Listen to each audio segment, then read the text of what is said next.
Hey there, this is Indie and I will give you a juicy indie game review. As always, I will divide the video into two parts. The first, a pure review, and the other one is for developers or people who want to gain some insights into the mechanics of that particular game. Let's get started, shall we? Today's review is Broforce. The game was made by Free Lives and can be bought for about $14 on Steam. And before we start, I love this game. 10 out of 10, no doubt about that. Broforce is a 16-bit inspired side-scrolling destruction tour with 80s and 90s movie heroes. It is fast, simple and just a joy to play, especially in co-op. Gameplay first. You and 3 optional other players run from left to right to fly off with a chopper. On the way you play and rescue other bros that are additional lives because everything kills you in one single hit. Yes, the game is merciless in that regard, but still being very fair most of the time. All bros have unique special abilities and attacks to cause very satisfying mayhem throughout your play. That gives the game a different spin because every time you rescue a bro or die, you lose the old bro and play as a new one instead. Graphics. The game is a love letter how to make a simple but great pixel art game. The attention to detail and almost fully destructible environment and the funny animations are feast to the eye.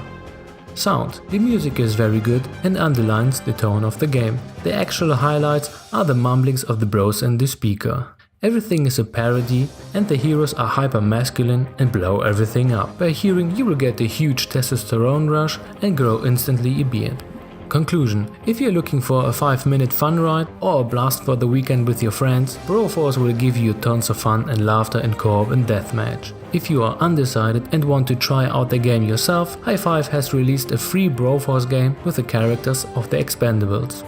Second part, Development Insight. The game was built in Unity. There are 3 things worth pointing out about that game. First, the destructible environment. Even though it is a joy to destroy everything, it comes with a huge drawback. There is a reason why it is not being implemented into every small indie game. Performance. As you can imagine, every block is an entity for itself and can be destroyed. Free Life game handles a massive amount of objects and does that quite good without any noticeable performance drops. Second, the particle system. When you observe these huge explosions or little gore and rubble pixels flying around the screen, you see a particle system done right. It just feels great to blow stuff up. Every retro-inspired game needs to utilize an effective usage of a particle system because it looks good and it is light in performance. Third, on this one I am not totally sure, but Broforce doesn't use a light system whatsoever. If you compare it to Dead Cells, you see in Dead Cells a beautiful and subtle blending of colors that further enhance the impression of the pixel art.